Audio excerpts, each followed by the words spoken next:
You are doing a good job. Be confident in your ability, where I was questioning everything and I was comparing myself to my other peers, which were middle-aged white men that like to go fishing. One of them opened up to me and said, I've never had a female leader before and I just don't want to say the wrong thing. So what was the worst the perception of you people had? I wish I learned a lot earlier was you don't have to be everyone's friend. I think us as females feel like we have to make everyone like us and we have to, serve on everyone and get their kindness, where there's some people that I burnt a lot of energy for and I was never going to win them over. As a leader, you accept that you will be liked by 50% and you'll disliked by 50%. Yeah. Because that's democracy. Yeah. So if you accept that, then you end up offending people. A lot of what I do in my role now is I'm the person you bring in when things aren't working. That's it. See? I can tell. Yeah, so I can tell. I'm not a counselor, but yes. Yeah. Before we get started, please subscribe so that you never miss an episode of our cutting-edge contemporary conversations. Thank you. Welcome, Ashley. How are you? I'm good, thanks. Thanks for having me. Thank you. And thank you for saying yes to be involved in this process. My pleasure. I'm looking forward to the event. Thank you. Can I ask you to share a bit of a background, your story, and also talk about your younger days as well. How has being an engineer was part of your life journey? Yeah, sure. So I went to high school here in Australia, originally from New Zealand before then. And I had no idea what I wanted to do. I enjoyed doing maths, science. I was not the top A+ student by any means in the class. And so when it came to picking what I wanted to do at university, I was open to anything really. My way of choosing my career was going through the guide they give you of all the definitions and crossing out. I was doing process of elimination of all 3,000 careers they would have had in there at the time. Wow. My dad was an engineer. Okay. So he decided to reverse psychology me at its finest and said, how about you come to work, talk to a few engineers, and then you can cross it off your list. Yeah. And that's when I decided I was going to become a bridge engineer. And design bridges. Okay, civil. Civil, majoring in structural and doing bridges. Then I got to university and I decided civil wasn't for me. Thankfully, in the first year of engineering, you get to try all the different disciplines. So that's where I decided to go down the mechanical engineering path. Okay. Oh, wow. Yeah. Wow. I'm an engineer. Yes. So we had, computer science department, chemical engineering department, aeronautical, mechanical, metallurgy, and there are no girls at all in the mechanical department. And when I was in the third year, and the first year students had the one girl in the mechanical engineering department, and the whole department was lit up that there is girl there. Yes, yeah. Look, I think I really wanted to do systems engineering. Way back. I really wanted to do systems engineering, but I decided culturally that was going to be too hard and I didn't really want to be the only girl doing that. So the 6% female representation in mechanical at the time I went through seemed like a more appropriate choice. Okay. So the choice was made because you liked mechanical engineering. Yeah, I liked that things were moving more than in the civil space where it was a bit more stable and stationary, and I like the idea of things moving and the complex needs around that. But I actually designed a conveyor belt as part of an internship my third year and hated every second of it. So then I don't know if you can really call it a quarter-life crisis at the age of 21. But I didn't want to go back and start a new major, so that's when I learned about management consulting, and that's where I ended up going into a graduate role to do that rather than technical mechanical engineering design. So okay, that's lovely. That's a fun pathway. And in terms of when you say the word 6%, can you elaborate on that idea that, why do you feel that's the case, or why do you feel for you why that number is sounds relevant or irrelevant for you? Yeah, I went to an all-girls private school, so going into an engineering cohort of going from being, surrounded by females, told that I could do anything, going to university, becoming a minority was the first time I'd actually been seen as different. And there were, like, I had a friend at university at the first time she sat down in a classroom that a guy directly asked her, "Why aren't you in the kitchen?" and was full seriousness. So it was just this complete, I call it a cultural shock in the sense of just being out of my depth completely and going from being told I can to starting to recognize that people had unconscious biases, but also conscious biases, and people that I had to work with and my peers that I was graduating with saw me as different, and some saw me as not as capable as part of that. But you were not out of your depth because of your knowledge or intelligence. No. That was not the case. You were Not out of at all. depth probably more of the social behavior in that space. Yeah, the social behavior and the examples lecturers would give in class would be about, how motors work within a car. And that, you had to have that foundational knowledge to know how a car operates, which wasn't something at an all-girls private school that I'd had exposure to beforehand. So, having to go away and actually learn and understand these examples they're giving to understand the concepts in a different way. I had one lecturer that used flour and eggs as an example, and I think it was in my final year. And I was like, this is the first example that I actually understand the concept straight away. And it was just, it was just this kind of shock of having to be exposed to so different things that I hadn't seen previously. And how do you think working in the very technical spaces and then consulting, how has your personal purpose evolved in these spaces? Because it's a different kind of a mindset to play with. Yeah, definitely. I think engineers are problem solvers, and consulting was the same. I think consulting really set me up well for my career and looking at how you break down complex problems, how you communicate, and us engineers are not the best communicators. So I think going into that management consulting, I sort of gained quite a different skill set compared to my peers that did go down the technical pathway.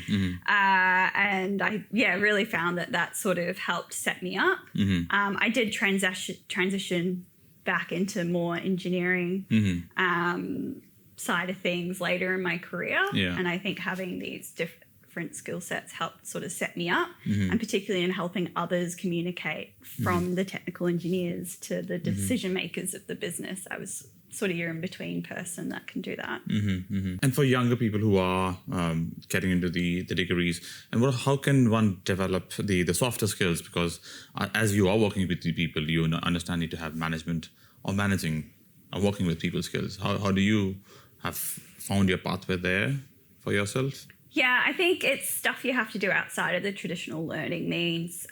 There's plenty of courses you could do on leadership, but it's really around, and your leadership changes as you go through the journey. So it's really about understanding where you are right now and what your team needs or how you want to be perceived as a leader as you go through that journey. There's some great books to read that people have reflected on their own leadership journey. You can kind of draw parallels towards your own, but I think it's really important to seek alternative learning pathways to sort of develop those soft skills, because they are just not, if not more important than the technical skills. And in the journey, I think the role of them, for me, we had a lot of managers who became mentors, and people who have contributed to in my career, not just directly but indirectly. They were not managers, but they were mentors, and I sought them, many of them, by myself. So you seek them out. So how do you see in your spaces the idea of seeking a mentor? Not just yes, you've been plonked or given a mentor to work with, but you're seeking one which associates with you or aligns with you in your values. So how do you see that playing in your spaces? Yeah, I think so. A few years ago, I was the first female supervisor in a workshop of about 600 to 800 maintainers. And, that was a time where I needed a lot of support, and I couldn't find a mentor that had been in that space that could understand within my organisation, because I was sort of the first one going into this space. You can try Julia Gillard. Sorry? You can try Julia Gillard. Yeah. She has done into male spaces, but yes. Yes, yeah. And so then it was like I needed to go outside of my normal means to Yeah. find that mentor that could support me. And it was looking, yes, there were some leaders within the business that would help and support me, but there was also this piece that I needed that was missing. And so looking at outside of my organization, it was talking to others to be like, hey, this is what I'm going through. Do you know someone that's had a similar experience that I could talk to? And looking within other organizations within my industry, because I might have been the first one at this mine site within this specific workshop, but there's definitely other females that have gone through that process before me as well, for me to be able to lean on and get that support. When you found the support, and what do you think was the barrier to cross the bridge to be starting as a supervisor and then being good, what you feel good for yourself as a supervisor? What was that bridge to be crossed? When I started in that role, I was, I'd like walk into a room or I'd walk into the break room and it would just go silent. And to me, I would take that away as, what have I done wrong? Why is no one talking? And, once I got that mentor, it's like, hey, you are doing a good job. Be confident in your ability, where I was questioning everything and I was comparing myself to my other peers, which were middle-aged white men that like to go fishing and play golf on the weekend, which, their teams could relate to that, but that's not my ideal weekend. Either of those activities. Golf is too slow. Yeah, Golf is too slow. So, I walk into these rooms and you're challenged on how do I start a conversation. And I see their quietness as I've done something wrong, where I had to sort of flip that mindset.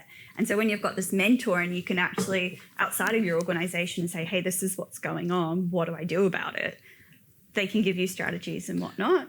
And I had one-on-one conversations. So do you think they were being quiet probably, in a room of men only, but they get a bit more, they were having conversations which might not be, they don't want you to hear in the language. Is that they want to be kind to you? Is that the reason was they went quiet? I think it's more about, we've seen this shift in mining where mining companies have said, we're all about inclusion, diversity. Some of the big players have been very vocal on their gender targets and what they're aiming to reach to create these equitable workplaces which are inclusive. And I think what we're seeing, and after the conversations I've had as I sort of built the relationships with my team, we got a lot more open about it.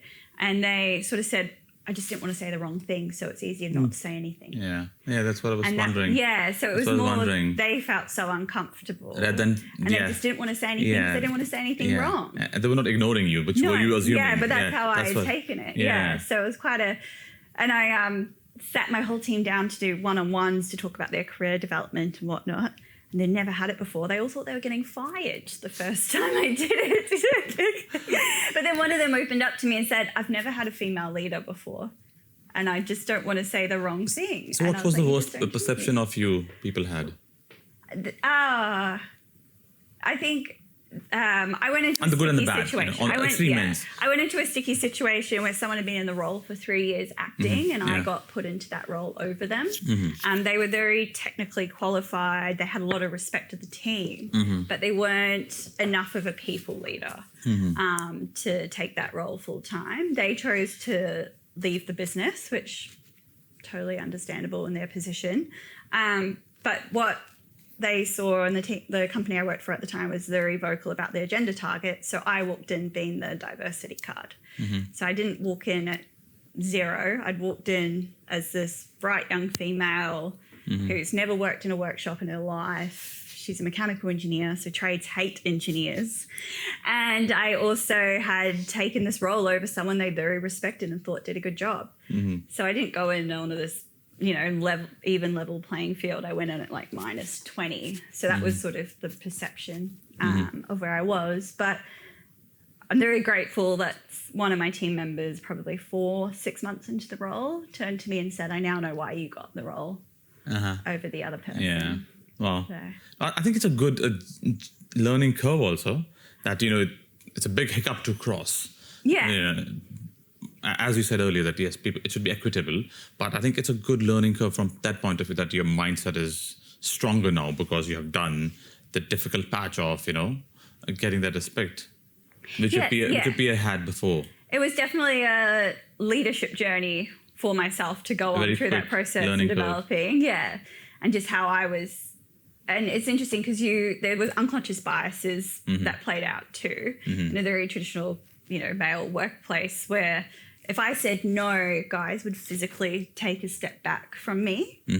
And it's like, but if you went to any of the other supervisors, they'd be saying no for what you're saying now. And you'd be like, oh, okay, no worries. So then I was sort of having to learn, well, do I play into this unconscious bias so that this person doesn't perceive me as being, oh, maybe she's moody today, rather than just taking my no for what it is. So it was a lot to go through. It was great.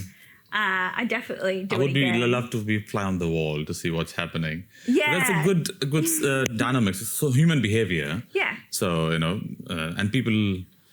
then people don't like uncomfortable stuff, something new. No. And so people love their own environments, to be in their own space.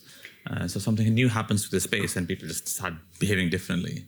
Yeah, and it was also, there's one individual in particular that would, really sort of step back from me when I'd say no. And it's like, well, do I have a conversation with him about it and say, hey, I noticed that you're doing this, but because there's been so much change that's adapting already, it's like you got to pick the place and time. I was going to say your battles, but not necessarily battles, where I think there's enough going on. I don't want to come across further and be like, hey, I noticed how you do this to me. You really shouldn't. I have a 7-year-old girl. Yeah.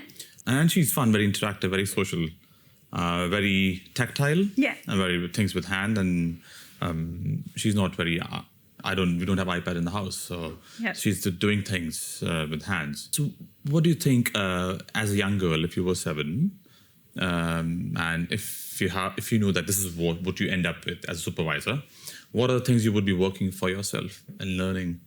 Or what do you think your parents should have done? If your parents knew that you will be this when you are, a quarter of life crisis. So what they should be doing? Yeah. Yes. So what not the skills, but what kind of things you would be doing with your girl as a parent?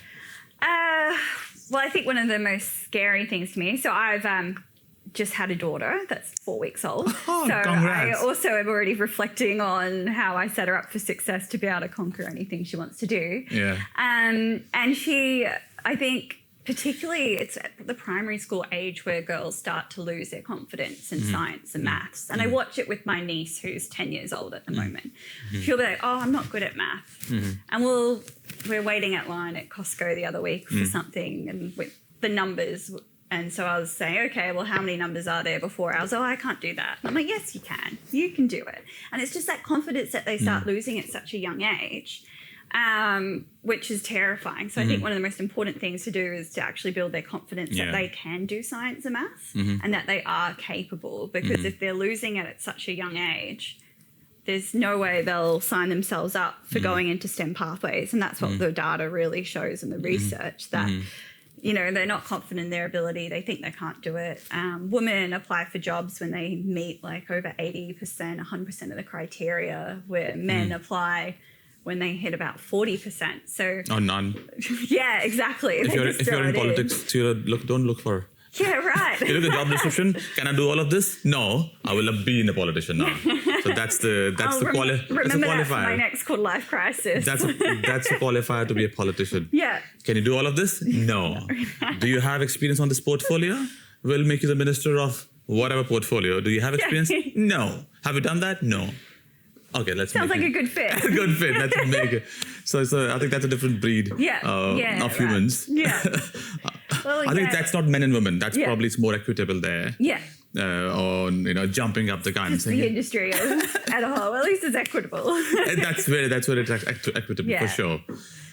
Sorry, coming back. Yes, back to so I think building confidence in young girls, particularly in the science and math space, is really important. I think it's also the being curious and helping support them with the problem solving and keeping that spark alive are probably the key things, I think. And then once they get to more of a high school, probably senior high school age or university, it's probably around managing people and how you interact or work within a team, which you do learn along the way. But I think once you get to university, you know, you've got team members that, well, I think my first assignment, we had to build a bridge. And one of my guys in my group ended up in jail, you know, like it was so random. But, you know, you're dealing with these really different things outside of the school bubble. Yeah, so I think it's about how you manage teams, and you have to work with people that can be difficult as well. So it's really around, you know, preparing them that. And I think one of the lessons I've learned in my life now, and I wish I learned a lot earlier, was you don't have to be everyone's friend. I think us as females feel like we have to make everyone like us, and we have to, you know, serve on everyone and get their kindness, where there's some people that I burnt a lot of energy for, then I was never going to win them over. I think you need to agree, as a leader, you need to accept that you will be liked by 50% and you'll disliked by 50%. Yeah. Because that's democracy. Yeah. So if you accept that, then, you know, you end up offending people. Yes. Yeah. And I think it's more around, like, I had one colleague that I had to work quite closely with, and he would always use comments of, oh, you're so fresh, because I was young, or he didn't believe females could do the job as well. So, you know, but he was smart enough to say it when no one else was around. So there was nothing I could really do to bring change. So it was more around, how do I manage this so it doesn't hurt me as much? From a point of view of evolution of leadership styles, because, you know, there are so much academic books written on leadership styles, and I don't want to go there, but what are the practical leadership style have worked for you, which you use on a regular basis and you tune into, or you just think like that? So what's your thought process going into a meeting where there's a lot of friction? You know upfront there's a lot of friction happening, and on this decision when I have to pass this on. And what kind of leadership hat do you wear in those scenarios, and how you tackle those things? When I did an internship as a consultant, one of the clients said to me, Ashley, something consultants lose all the time, make sure you don't lose it, is your approachability. And although I left consulting quite a few years ago now, I've taken that as my core of my leadership, of always being approachable by anyone, really. And I find what that means is I get a lot of people that come to me, particularly in those heated conversations, whether it's before these meetings or after these meetings, where people want to bounce ideas, or I quite often am that center that people will gravitate to. I am a quiet leader. I won't be the most vocal. I won't be the one that's throwing my hat or my dummy at everyone else in the room. But what that means is when I talk, people listen, because I may not talk as often, but when I do, everyone listens, which is something that I hadn't realized I had until it was a mentor of mine that's very dear to me still to this day, that actually called it out to me. And I was like, oh, you're right. And she's like, you know, it's your superpower. It's part of that. But really, I do believe in making sure everyone is heard, and sometimes you have to take everyone on the journey to get to the desired outcome. I seem to be quite a quick thinker. I don't know if it's the engineer in me where I can jump to the solution. But what I have learnt after I'll say many years, a number of years, is that you actually have to take others on the journey to get to that right outcome. You can't just, you know, dictate, this is the outcome, this is what we're doing. You talk to the problem for long enough, and then that solution becomes apparent. Oh, yes. Yeah. Now, if you give the solution, no, I'm not doing it. Let's talk to the problem. Let's repeat the problem n number of times, so that, oh, yes, we have to solve this now. What could be the solution? That's what I prepared earlier. Yeah, very much so. And that's good. That's good. Weakness is a negative word, but in my leadership style is acknowledging what you can't do or can do. Is I'm blunt. So when I'm stressed, I get blunt. I'm impatient. So if we're taking too long on this journey, sometimes I do have to take a deep breath to know that we're going to get to the outcome at the end. But I think as leaders, one need to take both roles. You know, one could work with you slowly and gradually. I want to educate you and work with you, but there is a line there. We have to cross the line. Yes. And if we don't do it, there are consequences, so hence move Yes. everybody. Yeah. And I think self-awareness of your own self as a leader is really important to the style of how you work. And then I frequently ask for feedback from people. And it's I'll give you feedback, you give me feedback. We as humans are quite often quite uncomfortable giving feedback about others. And so I find it really comforting to be able to build those relationships and have my juniors provide feedback to me and vice versa as well. Because if there's something that's really burdening them or there's something I do that just triggers, which I've now learnt, you never ask a tradesperson how long it's going to take to fix. That was one of my lessons learned, is that's like the worst thing. Well, it's a logical question to ask. 6 months before they finally told me that. But you know, it's asking things like that, and it's like, okay, That's a logical question. Why would that be not a reasonable question to ask? Oh, well, because they don't necessarily know what the problem is, or once they fix one problem, something else might have been the problem that actually triggered this other thing that broke. And it can be it is quite a process in maintaining gear. Okay, fair enough. My own journey with that question. How long will it take to fix? And on the equity part of it, 6% of the number which you talked about. Is it naturally? Is it? What do you think? What's the fair number there to on equity? Do we force gender equity, or do we naturally give opportunities to girls and boys, as young girls and boys, because they don't know, this young kids, to choose a career which they want to be, rather than pigeonholing them into one? Because, for example, if you want to move from 6 to 50%. The fastest way is let's pigeonhole all the girls to trades and engineering roles, and then push them, which is not good, taking away the liberties. Yeah. But that's probably the quick fix, the solution. Yes. I'm not talking the problem. I'm talking the quick solution. But on the other side, I think that's not the right thing to do from my point of view.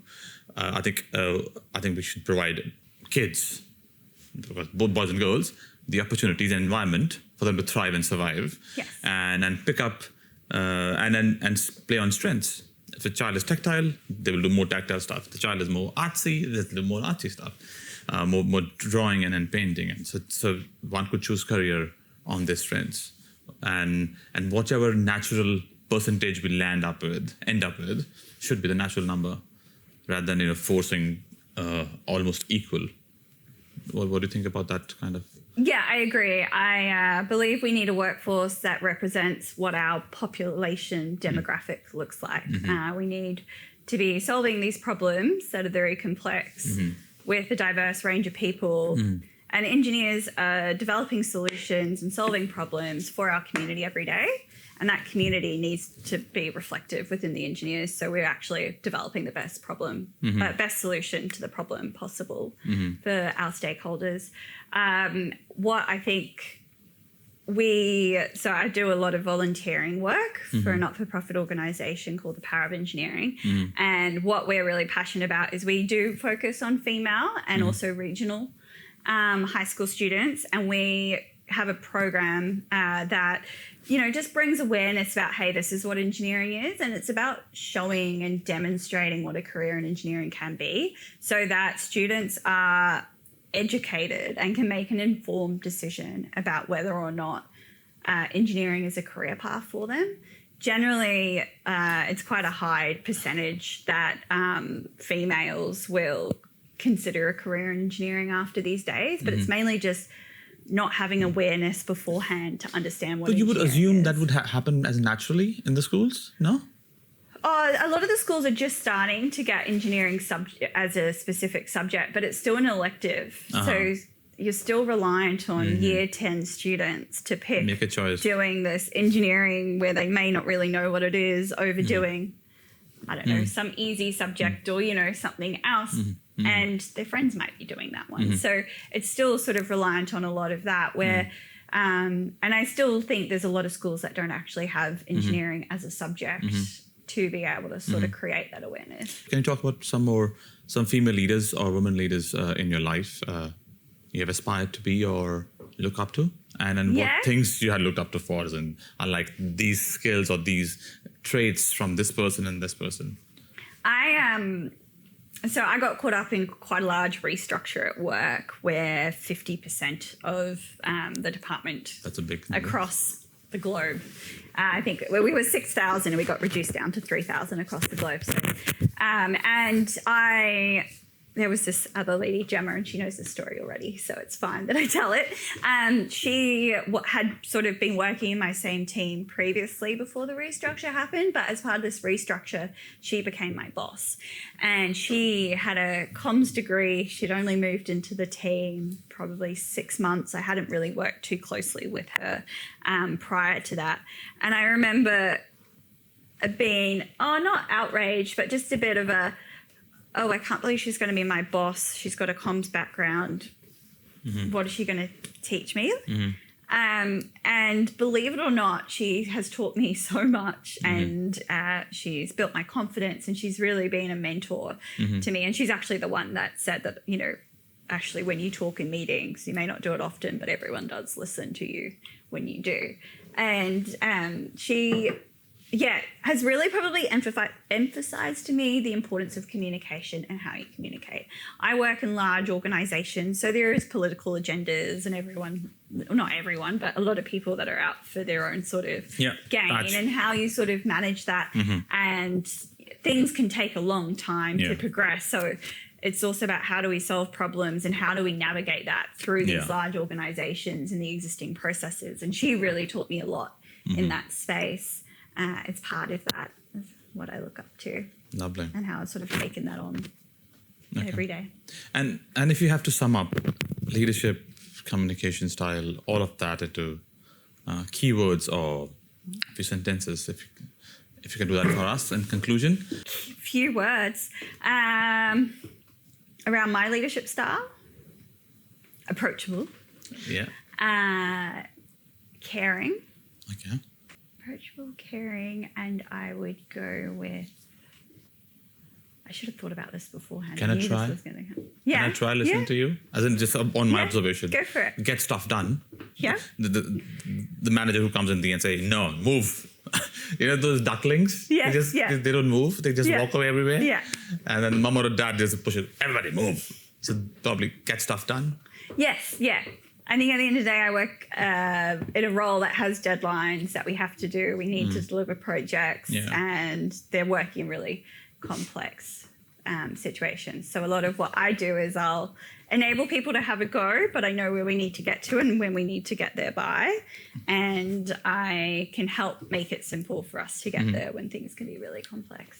And I think one more on my observation, another one. I'm not a mentor at all, but my observation is I think you are comfortable with very uncomfortable situations. So, and you can navigate through, I don't know what to do, but still I will navigate. Ambiguity. And persist through uncomfortable situations. And then eventually, cross the bridge. Yes. And a lot of what I do in my role now is I'm the person you bring in when things aren't working. That's it. See? I can tell. I can tell. I'm not a counselor, but yes. Yeah. Thank you.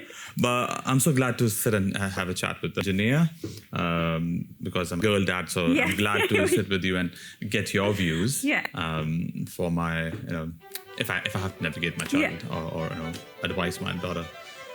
Thank you for your time today. Thanks a lot. Thank you.